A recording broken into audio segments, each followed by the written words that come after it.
Magandang araw. Welcome po sa bagong episodyo ng Panitikan sa panahon ng pandemya at gayon din sa ganap. Itong format na ito ay supposed to be ay para doon sa tulad ng nasabi sa pamagat ay para sa panahon ng pandemya. Ngunit natapos na ang pandemya ng isang taon at tayo ay nasa panibagong normal.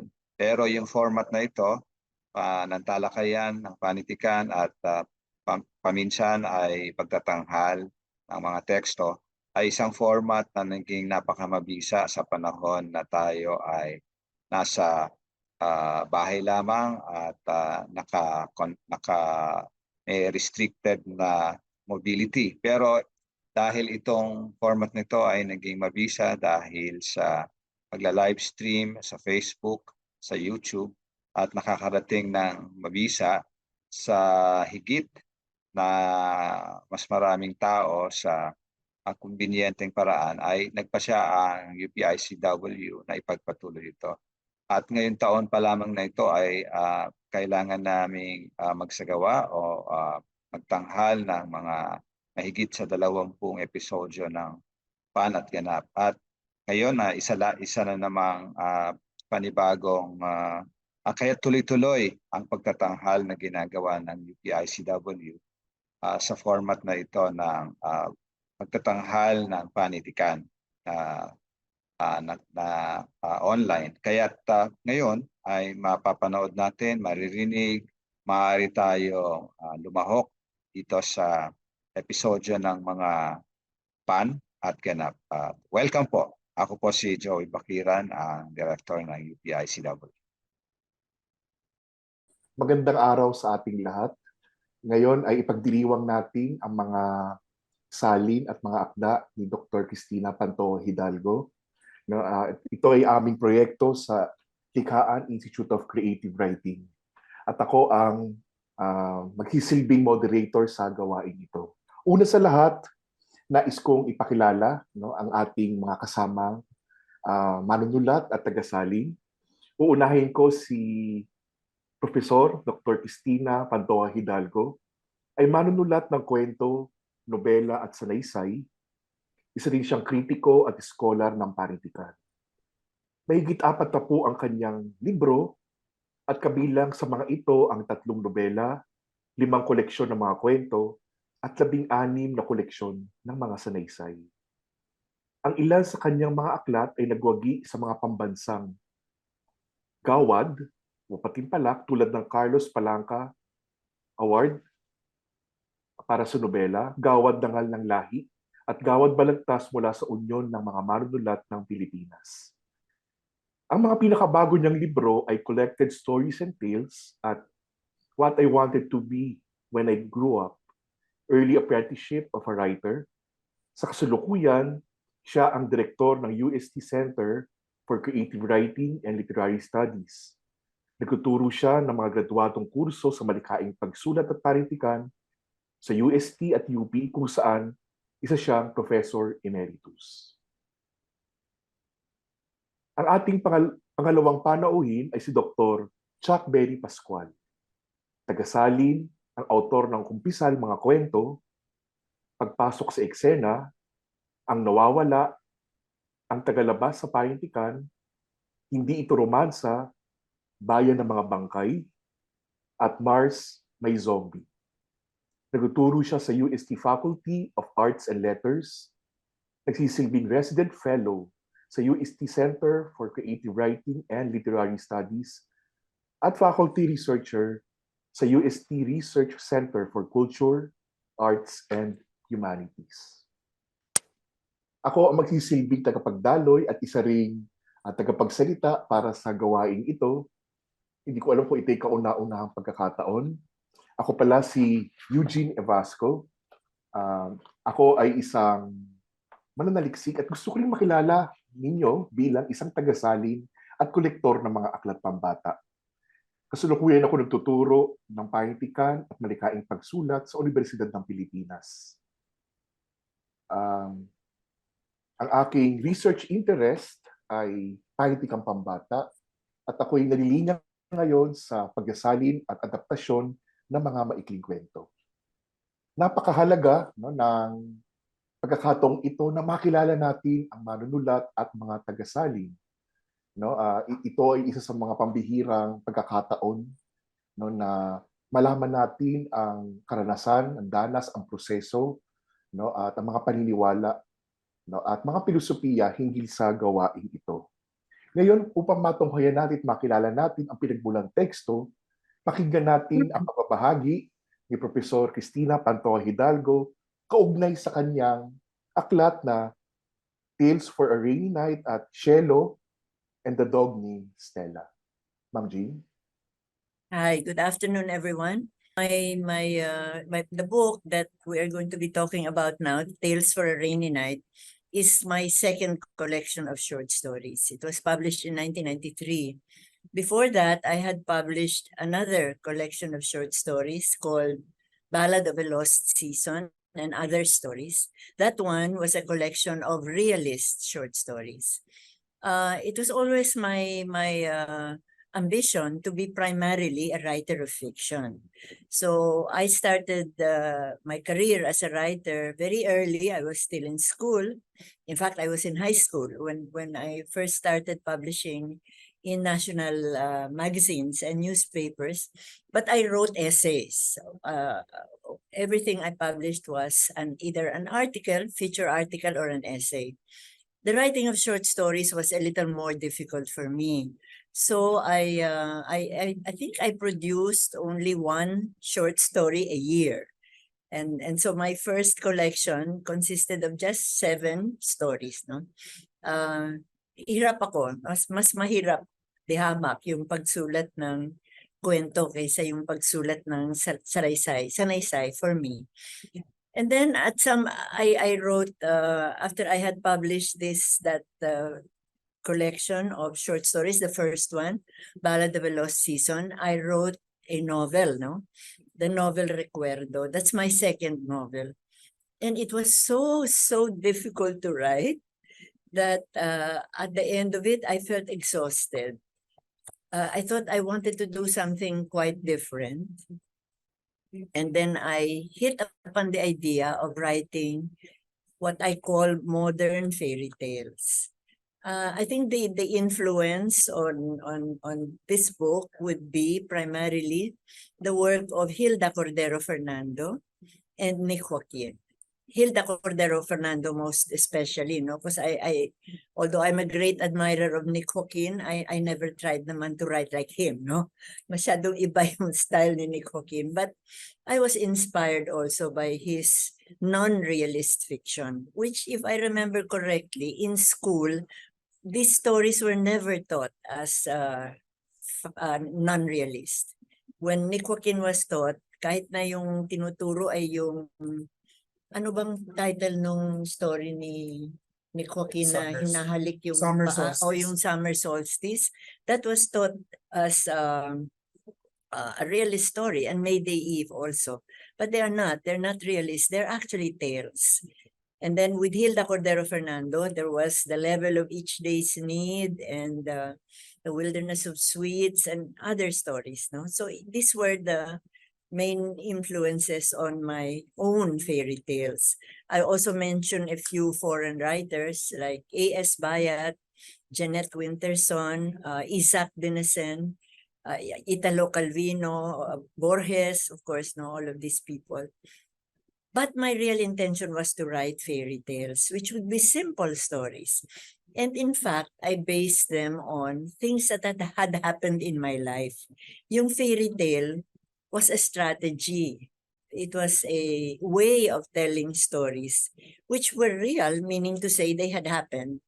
Pero ginawa ko siyang parang fairy tale. So aminin ko na siguro na part of the reason was there were some things that I didn't really want to tell. They were secrets.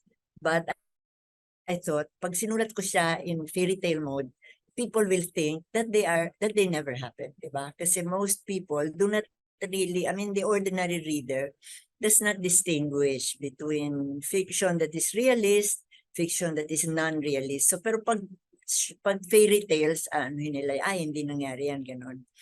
So yun, sinulat ko itong mga kwentong ito as modern fairy tales.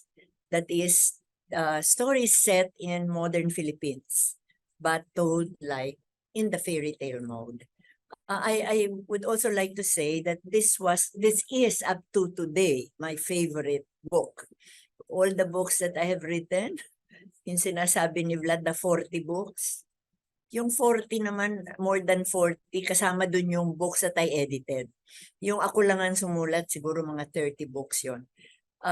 My favorite is this one. It's very close to my heart, this collection.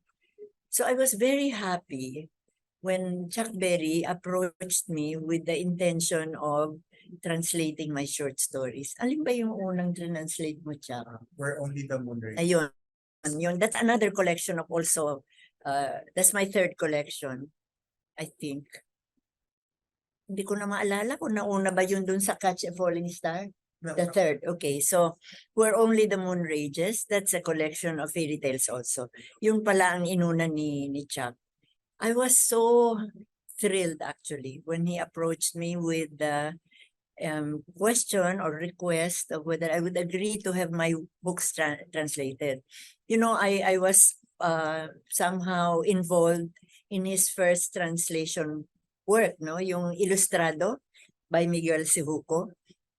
I introduced Chuck Berry to Miguel Sihuco, who was interested, had always been interested in a Filipino translation of his novel Ilustrado.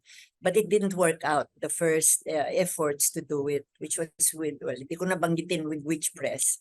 And then tinanong ko si Chuck Sihuco, Miguel Sihuco, kung interesado pa rin siyang ma-translate yung kanyang novela into Filipino. He said yes. And then I told him, I have that translator for you. He's a writer in Filipino, very good writer in Filipino, who is, however, very well read in English. And in the fiction of, you know, all other countries in the world, is also very sophisticated and very contemporary. So he's the right translator for you. And anyway, that happened. Hindi ko akalain na Chuck Berry would be also interested in translating my work. Kasi parang ibang-iba yung aming, ano tawag doon? Yung what they say in theory, subject position. Diba? We are very, very wide apart in age. I am a straight woman. He is a gay man. Ibang-iba yung mga sinusulat niya compared to what I write. So, yun, I was quite surprised, first of all, and then immensely gratified. Also, I immediately agreed. Hindi ito yung unang translate niya. It was that other collection of short stories or modern fairy tales called Where Only the Moon Rages. And then he translated this one, Tales for a Rainy Night. And then he translated Catch a Falling Star. So those three short story collections. I have always thought it an immense honor and a great privilege to have my works be made available to Filipino readers, a different group of Filipino readers from the group that originally read my works. For me, that's it's an honor and a privilege, the fulfillment of a long time dream that I would someday be translated into Filipino. And I guess that's all I have to say. Ma'am, meron po ba kayong naisibahagi tungkol naman sa si Cielo at ang asong si Stella na... Okay. Yeah. Coincidentally, I think Cielo is part of this book. No? The original title was The Tale of the Little Girl and the Dog Named Cielo. So this story is actually based on something that happened to my own little daughter who lost her dog. And so that's one reason. As I was saying earlier, no, lahat itong mga kwento dito are actually drawn from my life. And this story, Eugene, I don't know if I told you that when I first wrote it, I asked my little girl to read it. She was, I don't remember how old she was. She was in elementary school, very young. She read it and then she said to me, no, you didn't get it right, sabi niya. On the one hand, it's too simple, sabi niya. And on the other hand, it's too complicated. So nung nilabas itong translation, adaptation ni Eugene, with the illustrations, ang gusto ko ipakita ulit dun sa anak ko na ngayon ay may 40 years old na. Tanungin ko siya kung ito ba ang unang nabasa niya, would she have found it more satisfying, which I think it would be. Because the story that I wrote is not actually for children. These tales, although they are fairy tales, were not written for children, which is, I think, why my daughter thought I had gotten it wrong. It was not written for her kind of reader. It was written for my readers. But now, as adapted, oh my, it's like an entirely different story. In fact, sa iyo na ito, Eugene, actually. I feel that baka inspiration lang yung kwento ko, pero iba ng kwento ito, which is a compliment to you. May idadagdag lang ako palang konti, Eugene, excuse me lang.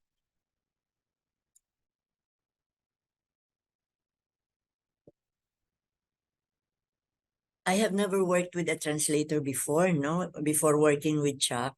And I must say something about what I think of him as a translator. He is, I think, an exceptional scholar. Pinag-aralan muna niya lahat ng librong sinulat ko. Not like just the books that he was going to translate, but my other books as well. Ang sabi niya kasi, he felt he had to understand my world, my whole world, and where I was coming from. And the effect of this, when he started translating, was he got it almost perfectly. Pati yung boses nakuha niya. And each book was written in a different voice. And he was able to get that voice as well. So to me, that is tremendous. I did not know that that's the way translators work. And it is tremendously difficult, I think, and a tremendous gift to be able to do it that way. Thanks. Maraming salamat, Ma'am Jean. Sumasang-ayon po ako no, na si Chuck Berry Pascual. No, napakapalad po natin na meron kayong tagasalin na isang Chuck Berry Pascual na inaral, no, ma'am, ang inyong literary history, binasa ang inyong mga libro, no, binasa ang inyong kasaysayan bilang isang manunulat. At may kopya po ako ng libro ng sali ninyo, sali ni Chuck, no, ng inyong mga kwento, at nabasa ko ang sanaysay niya sa likod. No, napakahusay, no? Ang pamagat ng sanaysay na dapat mabasa rin ng lahat ng nanonood ngayon ay ang manunulat bilang tagapag-ingat ng alaala, ng mga alaala, si Cristina Panto Hidalgo bilang kwentista. No? Sana lahat ng manunulat, no, na sa English ay mayroong Chuck Berry Pascual. Ay, no, oo, na, na hindi lamang sinasalin, no, ang mga akda sa English, kundi inaaral din, no, yung mga panulat, no, bago ito isalin, no. So ngayon, gusto ko namang ibahagi, no, yung aking karanasan, no, sa adaptasyon ko, no, sa isang kwento ni Ma'am Jean. No, unang-una sa lahat, Ma'am, maraming salamat at pumayag po kayo, no, na mahiram ko ang inyong kwento, no. Isa po itong karangalan, no. Ang inyong pong aklat na Tales for a Rainy Night ay una kong naengkwentro nung ako ay naging fellow sa UP Writers Workshop, no, sa Baguio. Batang-bata pa po ako noon, 1994. No? So, yung mga fellows na kasama ko, rave na rave, ma'am, no, sa inyong aklat. Parang, uy, basahin mo to, basahin mo to. Uy, ang ganda nito, ang ganda nito. No? Kasi ma'am, panahon na iyon, wala pa kaming mga modelo sa panintikang pambata. No, kasi bata pa ang panintikang pambata o aklat pambata noon. At sabi nila, no, magandang modelo ang libro ni Ma'am Jean, no, kung ikaw ay susulat para sa bata. No, at pagbaba ko ng Baguio, no, hiniram ko ang libro sa sa library at binasa ko at ako'y tuwang-tuwa, no. At sa lahat ng mga kwento, no, na nasa aklat na iyon, Ang paborito ko dahil ako ay mahilig sa mga kwentong pambata ay ang Shelo, no? Si Shelo at ang asong si Stella, no? Bakit, no? Dahil marami itong katangian ng isang kwentong pambata. No? So, ma'am, siguro ito yung sagot ninyo sa anak ninyo, no, na sinasabi na ito ay simple, no, pero napakasimple pero komplikado, no. Unang-una ay gustong-gusto ko yung karakter, no, ng batang babae na si Shelo na creative, mapanlikha at imaginative, no. Sa katunayan nga, nakita ko ang sarili ko sa batang babaeng iyon dahil yung bata ako, mahilig ako mangolekta ng mga abubot, no, ng mga kung ano, mga tansan at mga ganyan. No? At ginagawa ko mga laruan kasi nung bata ako, wala naman kaming kapasidad para bumili ng mga laruan sa mall o kaya sa mga tindahan. Ginagawa kong laruan kung ano yung mga bagay na napupulot ko, no, sa tabi-tabi. Pangalawa, napakapamilyar ng danas, no, para sa bata, no, yung pagkakaroon ng imaginary friends, no. Isa yan sa mga katangian ng bata at mga kwentong pambata, yung paghahanap ng bata ng isang totoong kaibigan, no. Napakahalaga nun kasi yung bata dito, no, ay mayroong magulang na palipat-lipat ng bansa, no, para makapagtrabaho, at ang hirap para sa bata na makahanap ng mas pangmatagalang kaibigan, no. At gustong-gusto ko yung karakterisasyon ni Ma'am Jean, no, sa batang babaeng iyon, no? Pangolekta ng abubot, yung pagiging mapagmasid, at yung paghahangad ng alagang hayop na isa sa pinaka-pamilyar, no, na karanasan ng bata at pamilyar din na paksa ng mga kwentong pambata. No? Yung, naalala ko rin yung sarili ko no, nung bata ako, gusto kong mag-alaga ng pusa pero hindi pwede. Gusto kong mag-alaga ng aso pero maliit lang yung bahay. No? So yun din yung yung pamilyar na karanasan at gusto ko itong maibahagi no, sa mga batang Pilipino. Katangian din ito yung pagtuturo sa mga bata ng responsibilidad. No? Hiniling ni Shelo, no, sa kanyang magulang na gusto ko mag-alaga ng aso. No? Pero kinumbisi niya yung kanyang magulang, no, hindi agad-agad.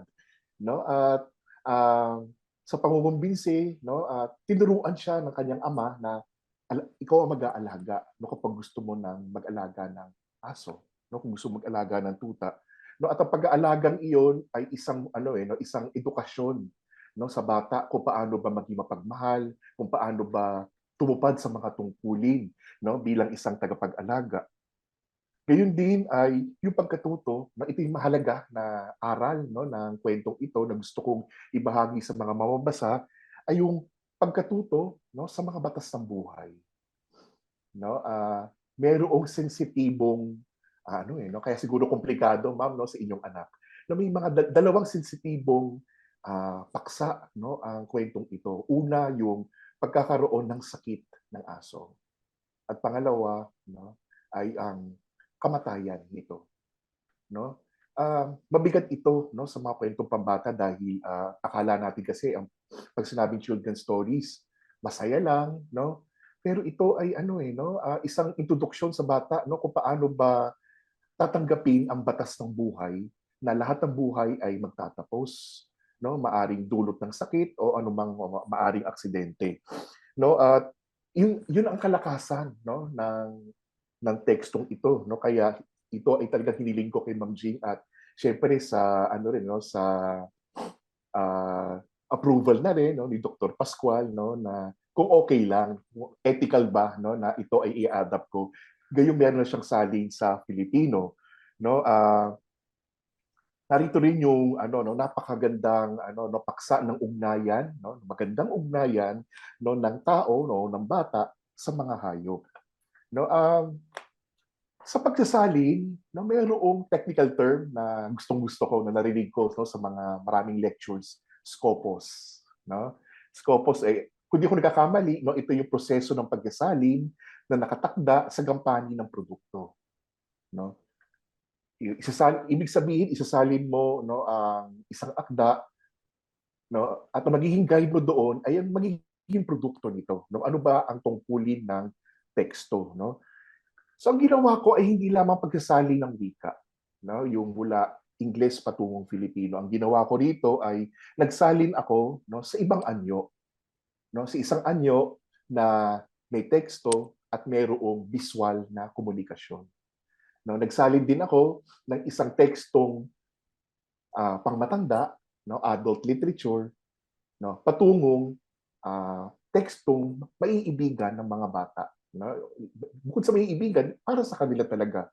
So nagsalin ako ng isang teksto para sa audience na mga bata. Ano ba ang mga mga konsiderasyon ko dito? Unang-una, no, yung pagtitipid sa mga salita, no? Nung binabasa ko yung translation ni Chuck, no, yung pati yung English, no, napansin ko talaga syempre mahaba. Meron tayong luho, no, bilang mga kwentista, may luho tayo sa paggamit ng mga salita, no, na minsan ay tayo, no, na naliligayahan tayo, nalulugod tayo, no, sa paglalarawan. Pero sa kwentong pambata tulad ng mga picture book, no, mahalaga ang pagtitipid, no. Gagamit ka lang ng konting salita, no, kasi meron kang katulong sa pagkukwento. At sino yung katulong mo sa pagkukwento? Ang illustrator. No, kaya dapat nga dalawa kami ngayon, no. Kasama ko rito si Tokwa Peña Florida, no, na aming illustrator sa aklat na ito, dahil malaking tungkulin, no, sa pagkukwento ay ang illustrator. No, ginawa ng illustrator ang mga sumusunod, yung description ng lunan, yung tagpo, yung characterization, yung description ng mga lunan, tauhan, detalye. No, so maaring ang 3 pahina ng description, no, na o paglarawan sa kwento ay pwedeng magawa, no, ng isang ilustrasyon, at posible nga walang mga salita ang isang ilustrasyon sa pahina ng isang aklat. Ano ba ang proseso ko? Dagdag pa rito, no, nung binasa ko yung ito ni Ma'am Jing, no, pinili ko agad, no, nasa utak ko na kaagad 14 spreads. Na ganoon ako mag-isip bilang bilang sumusulat ng mga storybooks o ng mga illustrated books. 14 spreads. Ibig sabihin ng spread yung yung isang double page, no, ng aklat. Isang spread. 14. Ang hirap i-translate, no? Para akong para akong isinasalin ang lawa ng Laguna Lake sa isang baso. Ganun yung pakiramdam ko, no? Imposible, no? Imposible. Imposible masalin, pero sa tulong ng illustration, nagawa namin, no? At sana ay proud si Ma'am Jing sa nagawa namin, no? So, dito ang ginawa na ang konsiderasyon ay ang pagpili ng mga eksena. Maingat na pagpili ng mga eksena na kapanapanabik sa bata, number 1. Pangalawa ay yung i-consider mo rin yung pagbuklat ng mga ng mga pahina. Na hindi mo ibubulgar lahat, no, ang kwento, sa halip titipirin mo, no, yung naratibo para ganahan ng bata na buklatin ang aklat. At yun sa palagay ko, no, ang formula, no, sa isang matagumpay, no, na storybook. At sinimulan ko ang kwento sa isang motibasyon. No, yung motibasyon dito, no, ay babasahin ko, no? Hayaan niyo ang basahin ko ang aking adaptasyon, no? May isang batang nagngangalang Shelo. Mahilig siya mangolekta ng mga abubot, tansan, basag na tasa, holen, maliliit na bato, at kabibe. Aliw na aliw siya sa mga laruan at manika. Ngunit higit sa lahat, pinapangarap niyang magkaroon ng isang alaga. First spread, nandun na agad ang motibasyon. Kung ikukumpara natin sa original na teksto, hindi ganun ang simula, no, ng simula. Pero dahil nga kailangan magtipid, no, sa mga salita, no, 1,000 words lamang, no, sa storybook. No, kailangan piling-pili, no, at 'yun ang aking mga desisyon na isinagawa, no, na kailangan kong magtapon ng ilang mga yun ng mga ilang mga paragraph. Nanghihinayang ako kasi ang ganda-ganda ng prosa ni Ma'am Jing, no? Matulain, ang ganda ng mga description, no? Pero may kapalit naman Ma'am Jing, ang kapalit nito ay ang mga ilustrasyon na napakaganda rin, no? Panghuli, no, na gusto ko ibahagi ay ang yung ano ba yung isa pa sa mga konsiderasyon sa adaptasyon, at ito ay ang tunog ng mga salita. No, hindi lamang ito simpleng pagbubuod o pagpapaikli. No, wag yung isipin na adaptasyon ay ganun lamang, no, na paiikliin mo gagawin mo parang buod. Dahil kung parang buod lang ito, no, palpak, no, ang adaptasyon. Palpak ang ano, no, ang retelling na tinatawag. No, sa halip dapat binabantayan mo rin yung mga tunog ng salita, yung ritmo ng mga pangungusap, mas maigi, mas maikli ang mga pangungusap. Maikli, maikli, maikli, medyo mahaba, maikli. Ganon, no? May ritmo. No? At dapat din, no? Sa mga nakikinig ngayon, um, isa sa tagumpay, no, ng adaptasyon ay kung ito ay papasa sa isang storytelling session. No? Ito ay magandang piyesa para sa isang read aloud session. Pagkatapos kong maisulat, no, ang first draft ng aking adaptasyon, binasa ko ito ng malakas. No? Nagpanggap ako bilang isang storyteller. Kapag ako'y napapagod huminga, no, nabubulol ako, kinakapos ako ng hininga, pinuputol ko ang pangungusap, no, para maging storyteller friendly ang bubuing teksto. Yun lamang ang aking pagbabahagi. Siguro pwede ko pa itong dagdagan sa ating open forum. Ngayon ay nais ko namang tawagin si Dr. Pascual na para sa kanyang pagbabahagi. Salamat, Sir Eugene. Ito pong babasahin ko ay bahagi ng ng papel na naisinulat ko na tungkol sa mga akda ni Ma'am Jean. At kasi nga, syempre, isa rin kasi para sa mga nanonood mo, isa rin kasing kahingian na kasi itong pagsasali nito ay ipinasa ko rin bilang research project na dito sa universidad.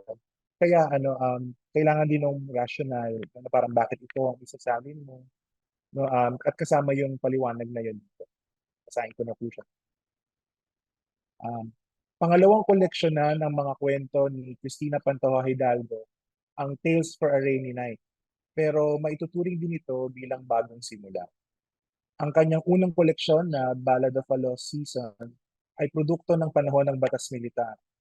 Binubuo ito ng mga realistang kwento na may mga protagonistang babae na nakikipagbuno sa mga romantikong ugnayan na nakatuntong sa salasalabid na isyong panlipunan. Ibang-iba ang moda ng Tales for a Rainy Night.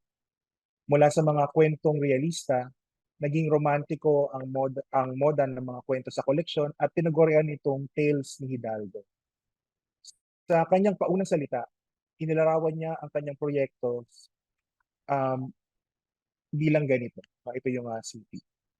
So, from writing news copy and feature articles, realistic fiction, travel essays, and autobiographical narratives, I am now spinning tales.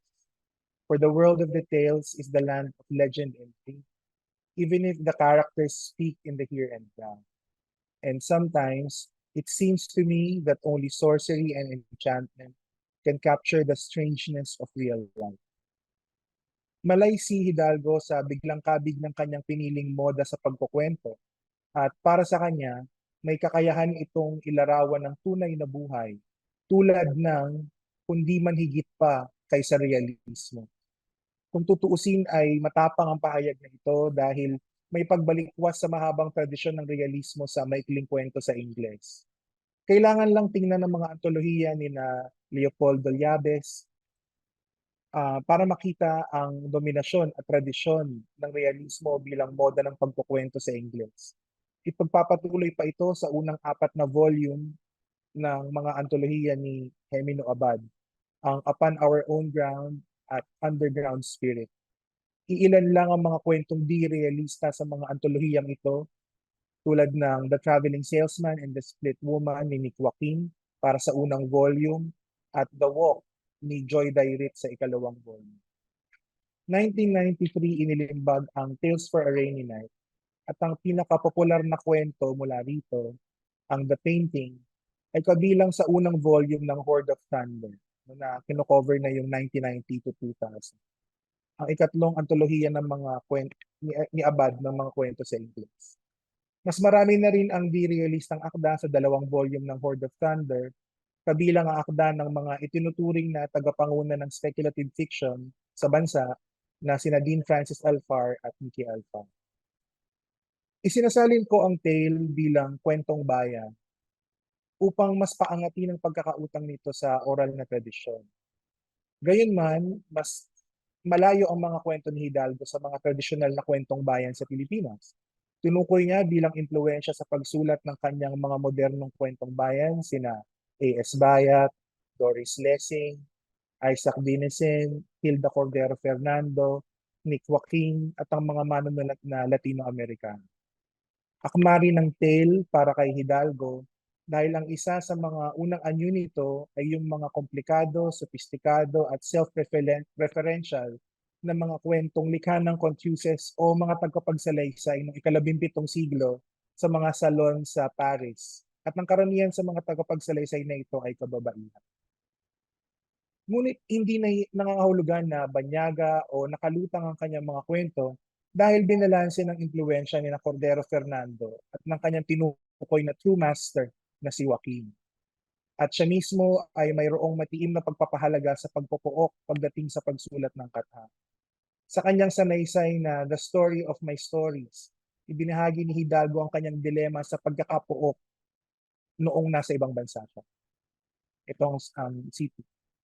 Hindsight tells me that I could not write much fiction because fiction seems to require that one be rooted in a culture. If not the culture of one's birth, then the culture of one's adopted home. But we did not stay long in any one country. We were forever foreigners, forever strangers. On the other hand, the longer we stayed away from our own country, the more distant it became. Bagaman komportable siya sa paglalakbay at sa pagsusulat tungkol dito, hindi pa rin nawawala ang pangangailangan na magkaroon ng puok ng ugat. Nakabalik na siya sa Pilipinas nang isulat niya ang Tales for a Rainy Night. Binanggit ko ito para ilugar ang eksperimentasyon ni Hidalgo sa Tales for a Rainy Night bilang intermedyaryong teksto sa ebentual na popularidad ng speculative fiction. Walang katulad na proyekto ang Tales for a Rainy Night ng taong lumabas ito. Maliban nga siguro sa ilang mga kwentong inilabas ni na Joaquin, Cordero Fernando at Diary. At ginawaran ito ng National Book Award noong 1994. Sinundan pa ito ni Hidalgo ng isa pang koleksyon ng mga modernong kwentong bayan, ang Where Only the Moon Rages, na lumabas din noong 1994. Aktibo na siyang manunulat noon pang dekada 70. Pero mas binabasa siya dahil sa kanyang mga sanaysay na tungkol sa paglalakbay at sa kanyang pamamahayag. At bagaman inilabas na niya ang Ballad of a Lost Season noong 1987, hindi na niya binalikan ang moda at estilong ito. Ang Tales for a Rainy Night at Where Only the Moon Rages ang sa palagay ko nagsemento ng kanyang reputasyon bilang isang kwentista na may natatanging estilo at anyo ng pagsulat, ang modernong kwentong bayan. At dahil nakaposisyon na siya bilang establisadong manunulat, may impluwensya sa paghubog ng panitikan, ang kanyang mga akda ay maaaring isiping nakatulong sa pagkakaroon ng mas malaking espasyo ng di-realistang panulat sa panitikan sa Ingles. Yun po ang aking pagbabahagi para sa Tales for a Rainy. Okay, maraming salamat.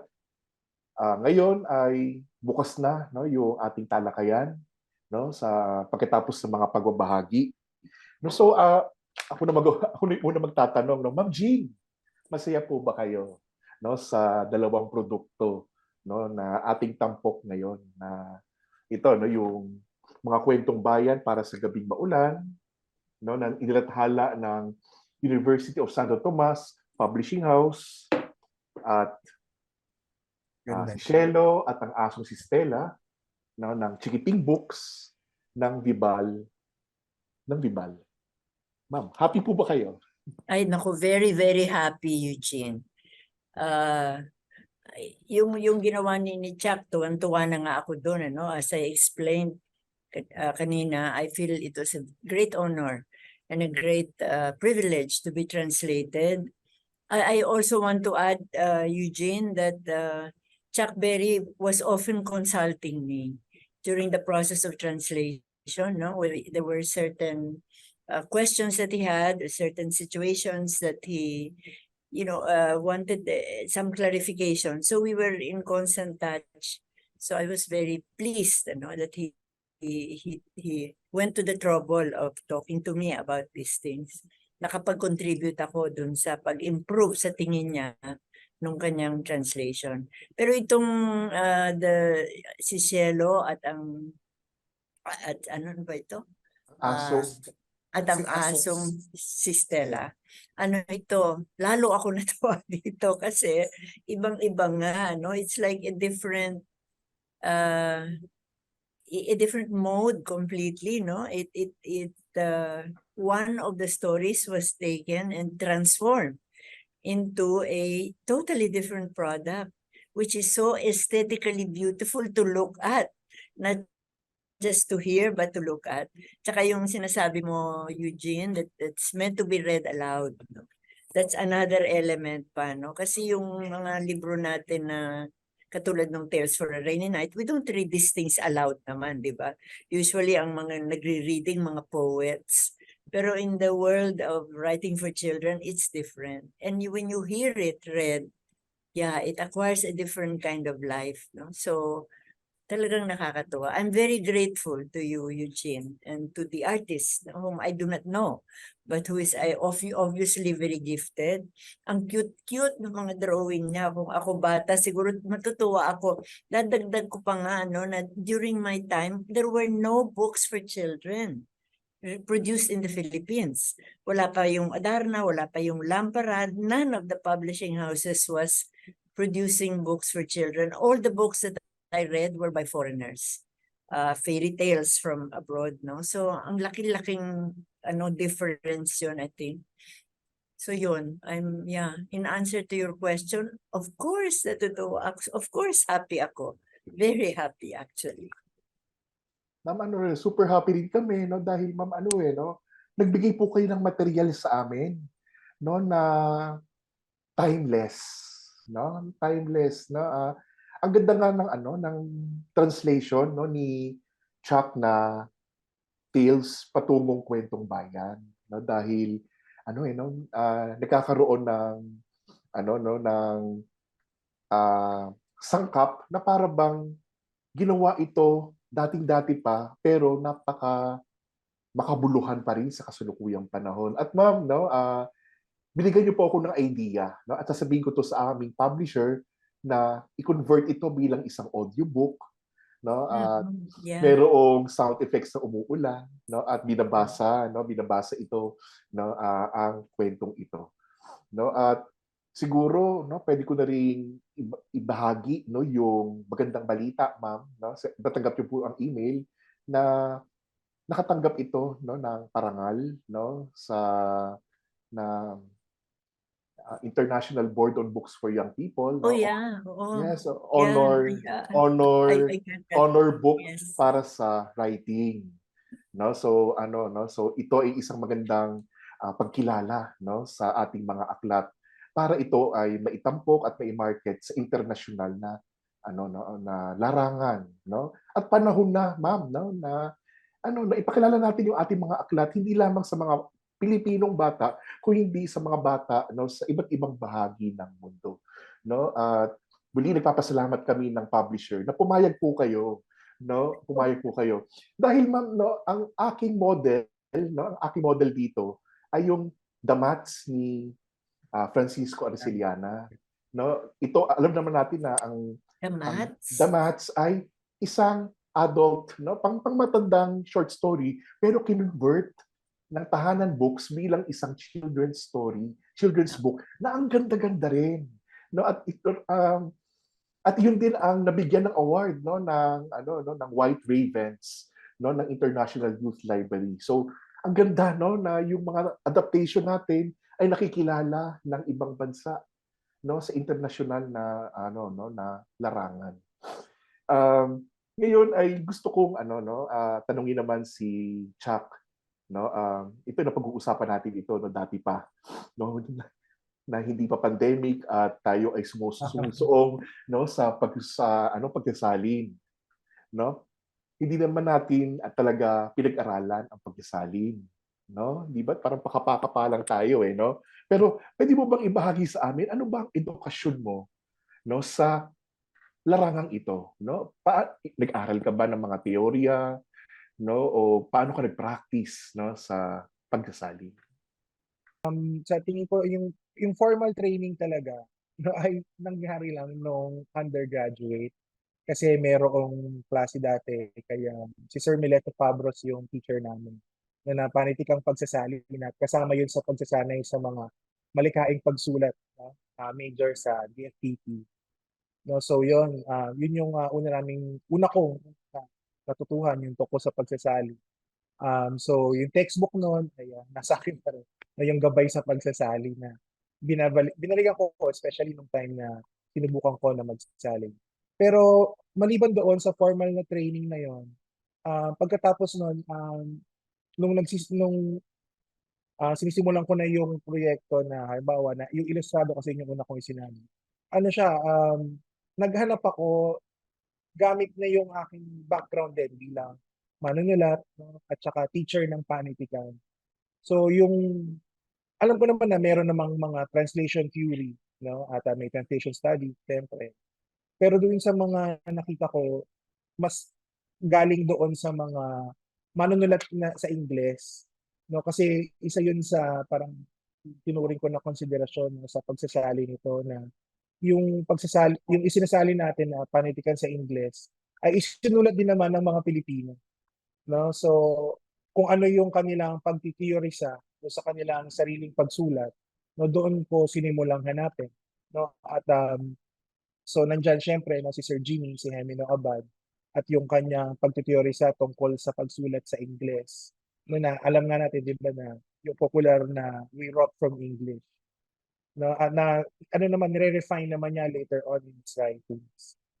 Pagkatapos niyan ay yung pagtitiyorisa naman ni Neil Garcia, no, tungkol sa pagsasalin na mas sabi niya na syempre komplikado na, pero parang sinasabi niya na ang isinasalin talaga ay ang kultura, no, at ang panitikan sa Ingles ay nakasalin na sa simula pa lang, so always already translated, no. So yung ganong pagtingin sa panitikan sa Ingles, no, na nakasali na ito ay pinagmumulan ko, kaya ang ginagawa ko parang isinasalin ko pabalik, no. Kaya ang termino ko para doon ay parang pagsundo, no, na parang sinusundo ko yung kahulugan pabalik, no, dito sa atin. So parang gano'n. So yun yung aking naging parang sariling um, pamamaraan, no, na sa pagsasali. Okay. Napakasipag mo, no? Nung panahon yata ng pandemic, no, ilang libro ang isinalin mo, no? So, para sa kapakanan na nakikinig sa atin ngayon, no, maaari mo bang ilarawan sa amin ang buhay ng isang tagasalin? No, kasi sa karanasan ng mga tagasalin, mga professional tagasalin, halimbawa sa Europa, no, kapag bestseller ang nobela, no, at dapat na itong maipublish, no, na halos kasabay ng original na wika, no, ikinukulong ang mga translator, no, sa isang lugar, maaring sa basement, no, at talaga para nakatutok sila, no, nakatutok. No, ganun din ba ang ginawa mo, no? Kasi mahigit 3, no, ang iyong mga naisalin sa panahon ng pandemya, no? Maaari mo bang ilarawan sa amin ang iyong buhay bilang tagasalin? I think alam mo rin naman to, sir, di ba? Kasi pareho tayo academic. No? Pero totoo na halimbawa, actually yung pong 3 na lumabas noong pandemya ay sinimulan ko bago pa mag-pandemic, bago pa nagunaw ang mundo. So, bago pa yon kasi mga ano sila, research project. So, isang libro para sa isang taon. No? So, nagsimula ako 2017. So, Where Only the Moon Rages, no? Tapos niyan ay yung Catch a Falling Star. No, kasi yung Ballad of a Lost Season, hindi ko siya in-apply na research project. Ginawa ko lang siya on my own time. No, so sa mga nakikinig, ano ba ibig sabihin nun? No, kasi bawa sa academe, no, na parang nagtuturo tayo, 'di ba? So merong set na load, no? At ibig sabihin yung oras para sa pagtuturo. Kapag nagpasa ka halimbawa ng ganong klase ng proposal, ide-deload ka at least dito sa university namin. No, so babawasan ka. So ganun lang yung ginagawa ko basically, sir. So halimbawa yung oras ng pagtuturo na dapat nagtuturo ako, nilalaan ko para doon sa pagsasalin. So, kung babawasan ako halimbawa ng 6 na oras sa isa loob ng isang linggo, 6 na oras din ako nagsasalin para dun sa linggo na yon. Parang inaano ko lang siya, tinutumbas ko lang, no? Parang hindi ako masyadong ma-pressure na parang, dapat ito na, no? Parang hindi, para so, ganun lang. So, clock in and then clock out. Pero syempre kasama pa rin, pa rin doon ay yung preparation. Kasi, so, at syempre, yung iba pa nating mga ginagawa sa trabaho. No? So, ganun po. Kasama yung mga revision, etc. So totoo ang ano, no, ang kasabihan na magsalin ay di biro, no, na talagang hinahanapan talaga natin ito ng panahon, no. Minsan katapat nito, no, kapalit nito pala ay nawawalan tayo ng oras, no, para sa makipag-socialize, no. Kaya nga ang magandang pagkakataon siguro, no, yung pandemic, na dahil talagang naka-lockdown tayo, no, pagkakataon talaga na maka-focus tayo, no, sa ating ginagawa. At napakahalaga din siguro, no, na yung kontekstong Pilipino, no, na yung pagkasali natin minsan ay yung ating sariling inisyatiba, no, ating passion project na tinatawag, no. Babalik tayo kay Ma'am Jean, no. Ma'am Jean, ano pa ba ang mga gusto niyong gawa ninyo na maisalin sa wikang Filipino, no? Kasi napansin ko, lahat ng mga koleksyon niyo ng mga maikling kwento ay meron ng salin, no, sa Filipino. Halos lahat may salin na sa Filipino. Nais niyo rin po bang maisalin ang iba niyong mga aklat? Kung oo po, ano po ang mga ito? Alam na ni Chuck Berry ang sagot kasi inoffer ko na sa kanya eh. Yung mga nobela, yun ang gusto ko na isalin. Kasi yung in a way, no, ang iniisip ko kasi yung non-fiction, it is more, they are more approachable, more available. What I mean is, they're fairly easy to comprehend, the non-fiction. Whereas the 2 novels are not. So it's the novels that I think would benefit from being translated and acquiring more readership. And I'm very touched by the way Chuck Berry puts his, I don't know whether you would call that a philosophy of translation or if that's his poetics, yung pagsundo. What I understand from that is that he knows or he senses that although I use English as my medium of expression, my heart is Filipino.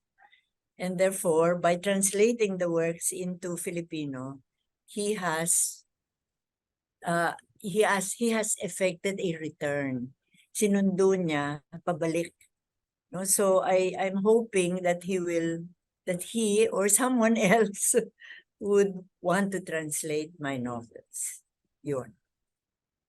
Ma'am, yun din po yung aking obserbasyon, no, nung isinasalin ko ang inyong kwento, no, na kahit na ito ay nasa Ingles, napakadaling isalin sa Filipino dahil ang kultura, no, yung lunan, yung pananaw mundo, no, ng teksto ay napaka-Pilipino kahit na ito ay nakasulat, no, sa wikang Ingles. Ako po yung nakapagsali na po, no, ng mga nobelang pambata ni E.B. White, na yung Charlotte's Web. Naisalin ko na rin po ang isang Brazilian na short story for children, Patungong Filipino, Brazilian, pero nasa wikang Espanyol. At naisalin ko na rin po ang ginawa ng isang Italian na short story writer na sumusulat sa Ingles na ang setting ay Amerika. No? Doon, medyo nahihirapan ako magsali, no? Kasi talagang iniingatan ko yung kultura na isinasalin ko. No? Kulturang Amerikano, kulturang Europeo, patungong Filipino. No, kailangan ko ba itong i-adapt? Kailangan ko ba palitan yung mga kung ano-ano, yung mga pangalan ng lugar, yung mga pangalan ng mga hayop at mga halaman. No? Challenge ito sa akin. Pero mami sa inyo ay alam ko mapanghamon, no? Pero napakadali, no? Kasi Pilipinong-Pilipino po, no, ang inyong teksto. No? At nakatitiyak ako na yun din po ang obserbasyon, no, ni Chuck, no, na nasa Ingles pero Pilipinong-Pilipino ang mga akda. No? Chuck, ito pa yung isang tanong ko, no? Ano-ano ang mga hamon na sa iyong pagsasalin, no, para sa aklat na ito? Oo, sir. Kanina yung binanggit ni Ma'am Jing, sir, na parang magkaiba nga yung background namin, no? At na totoo.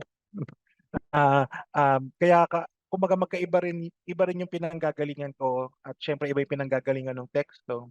So halimbawa, ito sa ibang collection nyo, halimbawa yung Catch a Falling Star, na may mga instances na parang 1950s kasi siya nakaset, no, tapos ang bida ay batang babae. So may mga pagkakataon na nagtatanong ako, no, ano kaya ibig sabihin ng termino na ito, kasi hindi ako familiar sa kanya. So may ganun din. Pero dito kasi sa um, Tales for a Rainy Night, ano siya parang sinusubukan niyang tumulay um, doon sa universe, parang rooted pa rin siya kasi alam mo na Pilipinas, pero walang masyadong binabanggit na mga espesipiko na mga lugar, no, dito sa atin. So in a way, nakatulong 'yon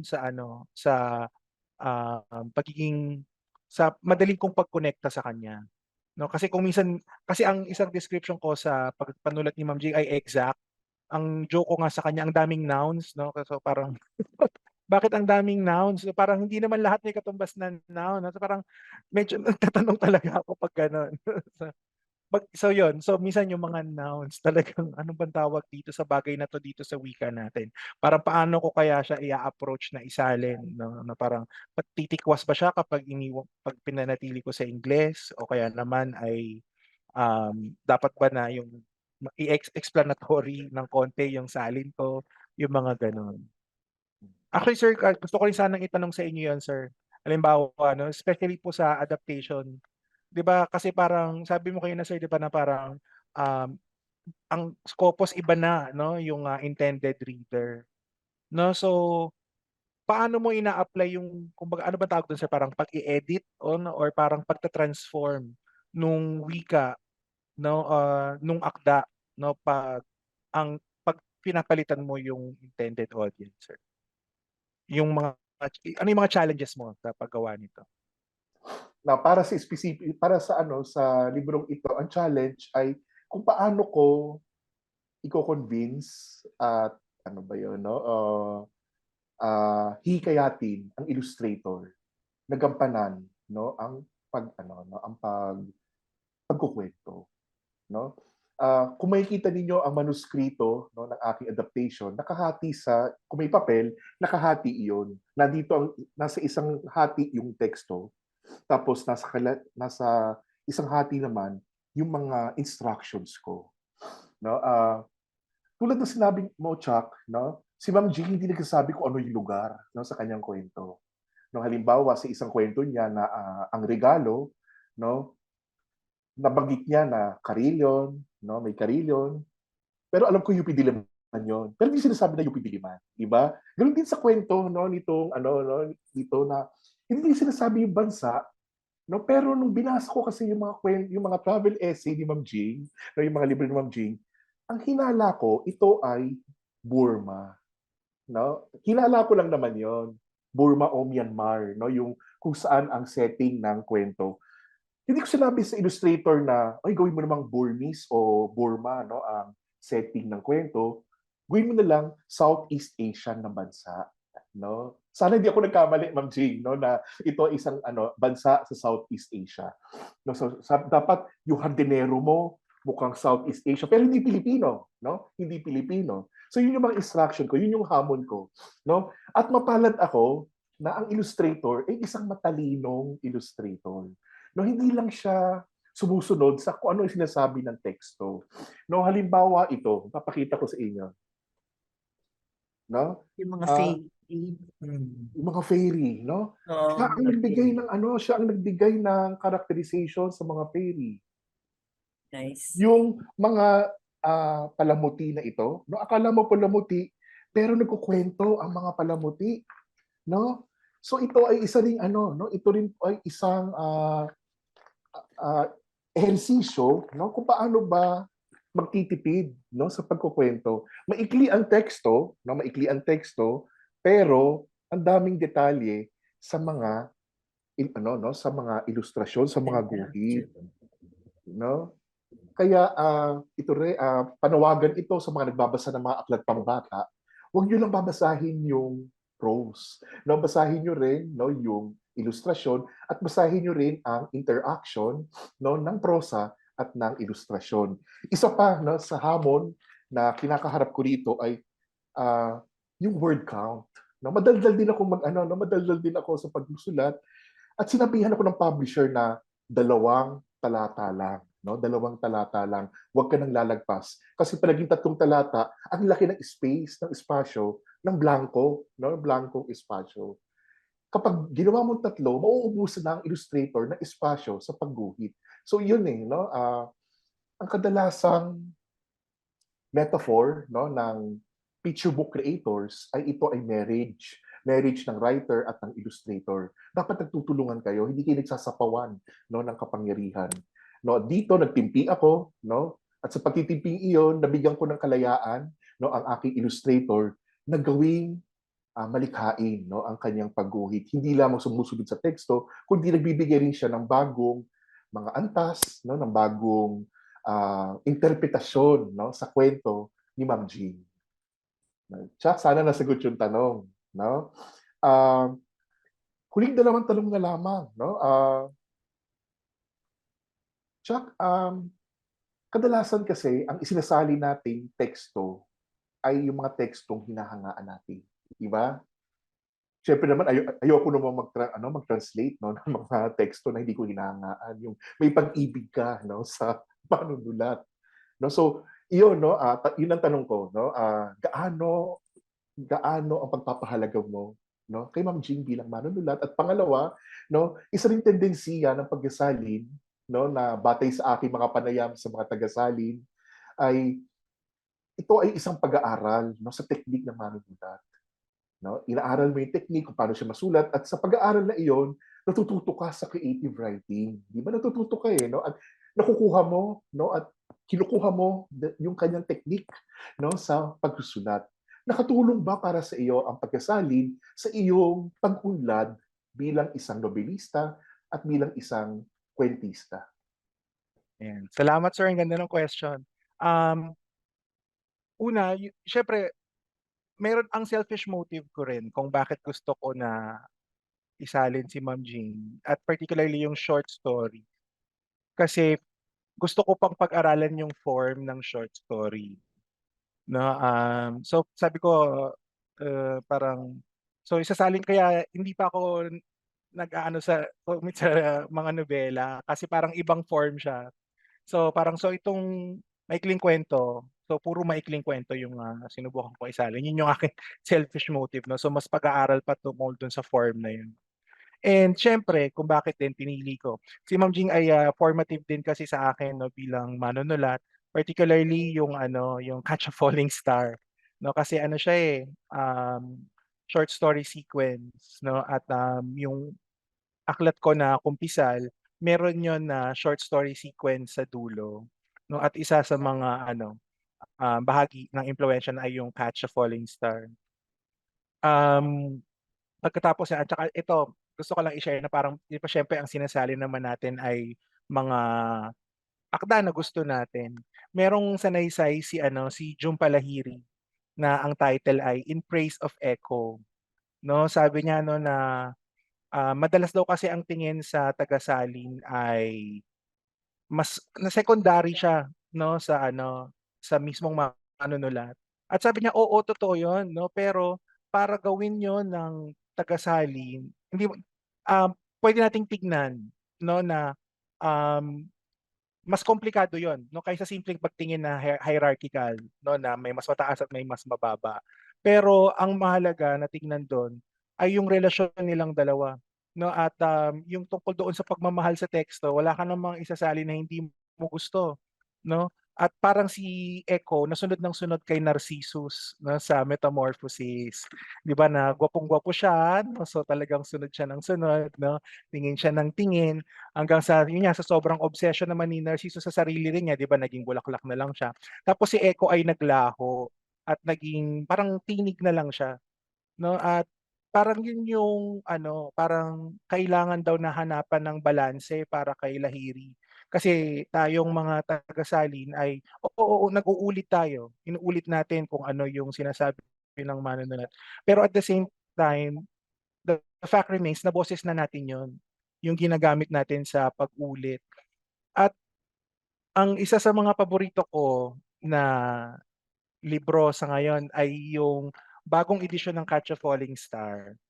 Kasi ang dedication sa akin ni Ma'am Jing, "Hi Chuck, here's our book." Sabi niya parang gano'n. So parang siyempre personal kaibigan ko si Ma'am Jing, 'di ba, parang nag-collaborate kami. Tapos libro na naming dalawa 'yun, 'no. So parang inuulit ko si Ma'am Jing pero boses ko yung gamit ko. So parang magkasama na kami dun sa book na 'yun. So parang gano'n. Maraming salamat, no? Para sa kaugnay na tanong, no, para kay Ma'am Jing naman, bilang manunulat, sa tingin niyo po ba na ang mga sali namin ay mga original na ba? No? Original na ba o mga panibagong akda? O meron pa rin ba natitira na ito ay inyo bilang original? Okay. Yeah, I think on the one hand, it's a new book because the language is different and you have put something of yourself in it. I mean, the translator puts himself into that book. So in that sense, it's new. But something remains of the original, of course. I recognize my vision and my voice still in the translations, and that is not that is not a negative thing. I think it's a positive thing, no? It's like, for me, it's like a minor miracle, eh. Ang translation kasi para sa akin ang hirap-hirap gawin. You have to enter the world of the original writer and then you have to refashion this work using your own voice and introducing your own vision. So for me, it's a minor miracle. And I'm happy to say that I feel that I find myself there. You know, it's like meeting another self. When I read the works that parang I recognized, it's like I recognized it, and yet it seemed different. So it's like parang nagkaroon ng ibang dimension. It's a little bit na parang ano siya, parang ang tawag doon pag it's happening in another world, otherworldly, a bit otherworldly. Yun ang feeling ko. No, maraming Yeah. salamat. Maraming salamat po, no, sa inyong mga pagbabahagi. At bago tayo magtapos, no, nais ko pong humiling ng inyong mga pangwakas na mensahe para sa ating manonood. Umpisan po natin kay Ma'am Jing, no, ang inyong pabaong mensahe para Okay. sa lahat. Okay, this is by way of a final statement. Allow me to express my thanks, my heartfelt thanks to both of you, to Chuck Berry for taking these works that were very close to my heart and rendering them in a new way, and thus making them available to other people. No? Thank you for the patience and the sensitivity and the hard work that went into this. And Eugene, thank you so much for transforming it, making it what my daughter wanted it to be in the first place. She spotted it at once, I think, that the story was not for her. That's what she really meant when she said it's you didn't get it, sabi niya, di ba? You didn't get it. So I think she was thinking of what stories for children are, and that particular story was not. Were she to read your version, I think she would recognize what she wanted to begin with. So thank you so very much to both of you. Maraming salamat po, Ma'am. No? Ngayon, Dr. Pascual. Gusto ko lang po magpasalamat, 'no, sa ICW. Salamat po sa imbitasyon. Siyempre salamat kay Ma'am Jing, sa pagbibigay ng pahintulot na isalin yung mga akda niya. At sa mga nanonood, 'no, na baka gustong magsalin din, 'di ba? Ituloy niyo lang kasi, pagpapayaman yun ng wika natin, 'no, at ng panitikan natin sa pambansang wika. So, go lang. Okay, maraming salamat. Ako yung bilang aking pangwakas na mensahe ay tangkilikin natin, no, ang mga salin. Tangkilikin natin ang mga produktong ito. No, kadalasan kasi ang mga taga-salin ay mga invisible, no, na manlilika sa panitikan, no, na nasabi rin kanina ni Chuck, no, na mga sekundaryo lamang. No, at sa pagkakataong ito, no, natutuwa ako na nabigyan tayo ng espasyo, no, bilang mga retailer, bilang mga taga-salin, no. Minsan kasi ang baba-baba, no, ng tingin sa mga retailer at mga gumagawa ng adaptasyon. Ngayon, nakilala natin kahit papaano, no, sa sandaling oras na ito, no. Ito rin ay pagkakataon na imbitahan ko, no, ang mga manonood na magsalin, no, magtangkang magsalin. Ito ay isang magandang pagkakataon na palawakin, no, yung kapangyarihang taglay ng original na teksto, no. Nasabi ni Ma'am Jean kanina, ito ay mirakulo, no. Hindi lang ito maliit na mirakulo, ito ay isang mirakulo, no. Hindi naman lalaganap ang mga relihiyon, no, kung walang pagsasalin, no. Hindi lalaganap ang mga dakilang panitikan kung walang pagsasalin. So sa palagay ko, no, hindi ito mali, hindi ito munti, kung hindi ito ay isang malaking mirakulo. At sana ay maging bahagi tayo ng proseso ng paglikha ng maraming mirakulo, no, para sa ating panitikan. So mabuhay, no, ang mga taga-salin, mabuhay ang ating mga manunulat na nagbibigyan ng pagkakataon, no, na maging tulay, no, ang mga taga-salin patungo sa mas maraming mambabasa ng iba't ibang wika at ng iba't ibang edad ng mambabasa.